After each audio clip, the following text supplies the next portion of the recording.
Lumbar spine surgery कब करनी चाहिए और कब नहीं करनी चाहिए, बहुत ही जटिल समस्या है लोगों के लिए।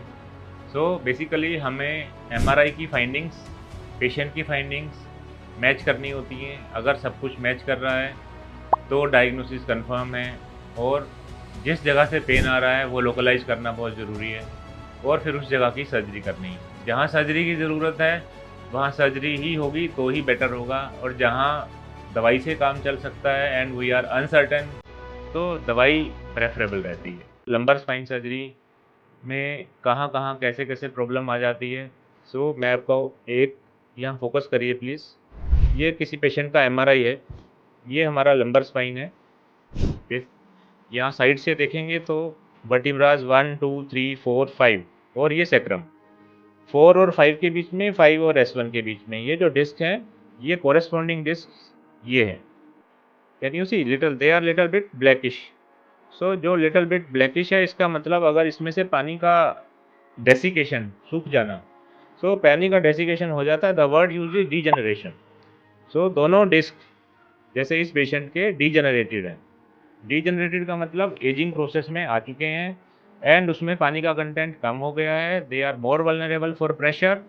प्रेशर क्या, जो हमारी बॉडी का ऊपर से नीचे तक प्रेशर आता है वो L4 से L5, L5 से S1 के ऊपर जाता है। सो दोनों वर्टिब्रास के बीच में, in between the two and plates, जो डिस्क है वो दबता है, पिचक जाता है और आगे या पीछे स्लाइड करता है।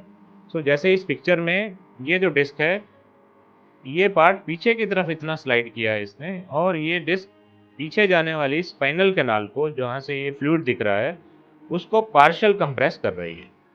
इट मीन्स ये वाला पार्ट कल्प्रिट है। नीचे वाले डिस्क में देखेंगे L5S1 में सब इम्पोर्टेंट ये भी है कि हम मार्जिन्स के साथ मिला के चेक करें। सो L5 और S1 में मार्जिन्स का थोड़ा सा जैसे इसमें फ़र्क आ रहा है, तो अगर एक हड्डी के ऊपर खिसक जाती है तो उसको हम लिस्थेसिस कहते हैं। लिस्थेसिस में स्टेप बनता है और नर्व्स ऊपर से नीचे तक ऐसे आ रही हैं तो स्टेप बना के फिर आगे निकलती हैं। जहाँ पर भी स्टेप बनता है, जैसे सीढ़ी होती है, सीढ़ी का जो स्टेप होता है, सो वहाँ पर stretching effect of the nerves काफ़ी ज़्यादा होता है। अगर डिस्क प्रॉब्लम नहीं भी हो और लिस्थेसिस हो तो भी सर्जरी करनी चाहिए। और अगर हमारे को डिस्क प्रॉब्लम इतनी गंभीर हो जाए कि यस, वो एक पर्टिकुलर नर्व को दबा रही है और एक पैर में रेडिएशन ऑफ पेन जा रहा है, और despite medical treatment of 7 to 14 days अगर आराम नहीं आ रहा है, तो वो सर्जरी का कैंडिडेट।